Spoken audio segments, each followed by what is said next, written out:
Media మిత్రులకు నమస్కారం. తెలంగాణలో ముఖ్యమంత్రిగా ఉన్నటువంటి రేవంత్ రెడ్డి బీజేపీతోని చెట్టాపట్టాలు వేసుకొని తిరుగుతున్నటువంటి తీరు ఇవాళ రాష్ట్ర ప్రజలంతా కూడా గమనిస్తూ ఉన్నారు. స్పష్టంగా తెలుస్తున్నటువంటి విషయం ఏంటంటే రేవంత్ రెడ్డి ఇప్పటికే భారతీయ జనతా పార్టీ అగ్రనాయకత్వంతో మాట్లాడుకున్నాడు. పార్లమెంట్ ఎన్నికలు అయిపోగానే భారతీయ జనతా పార్టీలో రేవంత్ రెడ్డి చేరబోతూ ఉన్నాడు అనేటటువంటి విషయాలు తెలుస్తూ ఉన్నాయి.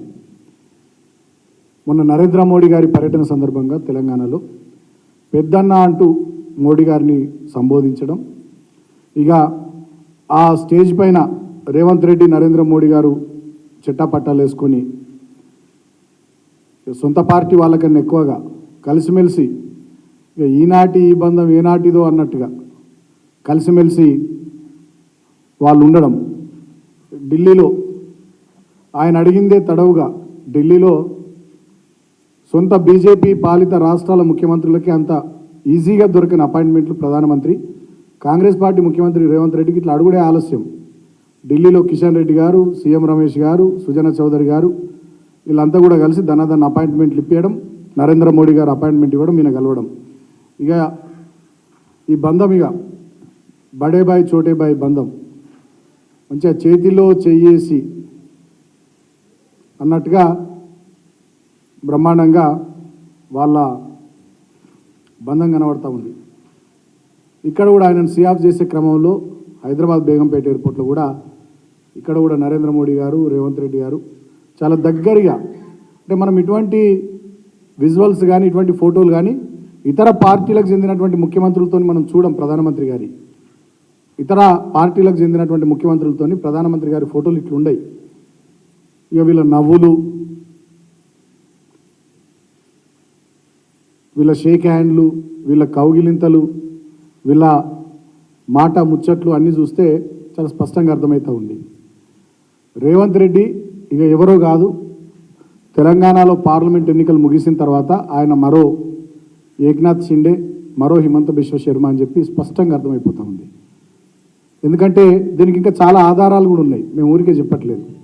ఇవాళ తెలంగాణలో రేవంత్ రెడ్డి నాయకత్వంలోని కాంగ్రెస్ ప్రభుత్వం, భారతీయ జనతా పార్టీ కిషన్ రెడ్డి గారి నాయకత్వంలోని భారతీయ జనతా పార్టీ, ఈ రెండు పార్టీలు కలిసి భువనగిరిలో చైర్మన్ వైస్ చైర్మన్ మున్సిపాలిటీలు పంచుకున్నాయి, నల్లగొండలో చైర్మన్ వైస్ చైర్మన్ పంచుకున్నాయి, జగిత్యాల మున్సిపల్ చైర్మన్ ఎన్నిక సందర్భంగా రెబెల్ అభ్యర్థిగా దిగినటువంటి అక్కడి మున్సిపల్ చైర్పర్సన్కి కాంగ్రెస్ బీజేపీ వీరిద్దరు ఆదేశాల మేరకు వాళ్ళు మద్దతు ఇచ్చారు. ఇక మా ఉమ్మడి ఆదిలాబాద్ జిల్లాలో Mancherial municipality, Naspur municipality, Khanapur municipality మంచిగా చేతిలో పువ్వు పట్టుకొని వీళ్ళంతా జైగొట్టిర్రు, ఆ పాలక వర్గాలన్నీ చేజిక్కించుకున్నారు. ఉమ్మడి మెదక్ జిల్లాలో నారాయణఖేడ్లో అవిశ్వాస తీర్మానం పెట్టి కాంగ్రెస్ కౌన్సిలర్లను చైర్మన్ వైస్ చైర్మన్గా బీజేపీ వాళ్ళు వీళ్ళంతా కలిసి ఎన్నుకున్నారు. ఇవి కొన్ని ఉదాహరణలు మాత్రమే, ఇట్లా రాష్ట్ర వ్యాప్తంగా చాలా మున్సిపాలిటీల్లో ఇవి జరిగినాయి.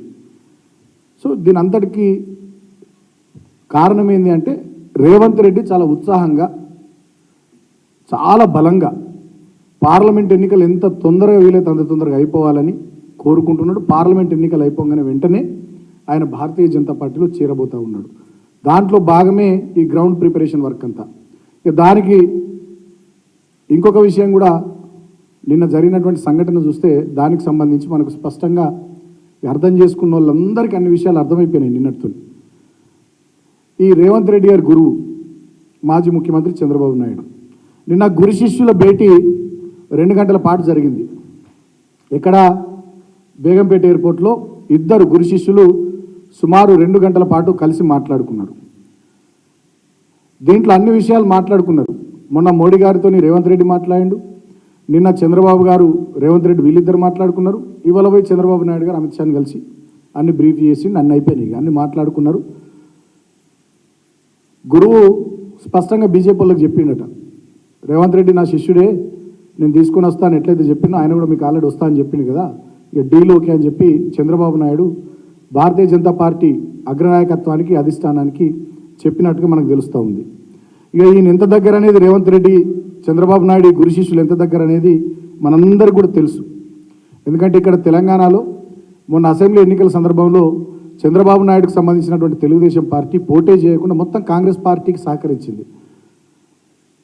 దానికి ప్రతిఫలంగా మాజీ ఆనాడు ఉన్నటువంటి ప్రస్తుతం ఈనాడు మంత్రులుగా ఉన్నటువంటి ఆనాడు తెలుగుదేశంలో ఉండి ఇవాళ కాంగ్రెస్ పార్టీలో మంత్రిగా ఉన్నటువంటి తుమ్మల నాగేశ్వరరావు గారు ఏకంగా తెలుగుదేశం పార్టీ ఆఫీస్కి థ్యాంక్స్ చెప్పొచ్చిండు. అదేవిధంగా ఇవాళ మంత్రిగా ఉన్నటువంటి పొంగులేటి శ్రీనివాసరెడ్డి గారు కూడా ఏకంగా పార్టీ ఆఫీస్కి థ్యాంక్స్ చెప్పిన అంటే కాంగ్రెస్ పార్టీ మంత్రులు తెలుగుదేశం పార్టీ ఆఫీస్కి పోయి కృతజ్ఞతలు చెప్పారంటే ఈ తెలుగు కాంగ్రెస్ బంధం ఎంత గట్టిగా మొన్న అసెంబ్లీ ఎన్నికల్లో పనిచేసిందో ఈ గురు శిష్యుల బంధం ఇదొక ఉదాహరణ. ఆ గురువు ఆజ్ఞ మేరకే గతంలో 2014లో మేము ప్రభుత్వంలోకి వచ్చిన తర్వాత తదనంతరం ఎమ్మెల్సీ ఎన్నికలు వస్తే మా ప్రభుత్వాన్ని పడగొట్టడానికి గురువు ఆదేశానుసారమే ఆనాడు ఈ రేవంత్ రెడ్డి మా స్టీఫెన్సన్ ఎమ్మెల్యే ఇంటికి నోట్ల కట్టలతో పోయి ఆనాడు మా ఎమ్మెల్యేలను కొనుగోలు చేసి తెలంగాణలో ప్రభుత్వాన్ని పడగొట్టాలనేటటువంటి కుట్ర కూడా చేసిండు. గురువు ఆదేశాల మేరకే ఆనాడు తెలంగాణ ఉద్యమం జరుగుతున్నటువంటి సందర్భంలో 2014 ముందు తెలంగాణ ఉద్యమం జరుగుతున్నటువంటి సందర్భంలో కరీంనగర్లో జరుగుతున్నటువంటి తెలుగుదేశం పార్టీ సభకు హైదరాబాద్కి వెళ్ళి గురువు ఆదేశం మేరకు రైఫిల్ పట్టుకొని బయలుదేరిండు రేవంత్ రెడ్డి. తుపాకీ పట్టుకొని ఆనాడు బయలుదేరిండు. అంటే చంద్రబాబు నాయుడు ఎంత చెప్తే రేవంత్ రెడ్డి అనేటటువంటి వ్యక్తి అంత చేస్తాడనడానికి ఇవి కొన్ని ఉదాహరణలు. సో ఇవాళ ఈ గురు శిష్యుల బంధం బ్రహ్మాండంగా గట్టిగా భారతీయ జనతా పార్టీ కోసం కలిసికట్టుగా ఎన్నికలకు ముందు చంద్రబాబు నాయుడు పార్లమెంట్ ఎన్నికలకు ముందు, పార్లమెంట్ ఎన్నికల తర్వాత రేవంత్ రెడ్డి చేరడం అనేటటువంటిది ఆల్రెడీ జరిగిపోయింది. నేను తెలంగాణ ప్రజలకు కూడా విజ్ఞప్తి చేస్తూ ఉన్నా, మళ్ళొక్కసారి మిమ్మల్ని అందరినీ కూడా ఆలోచించమని కోరుతా ఉన్నా.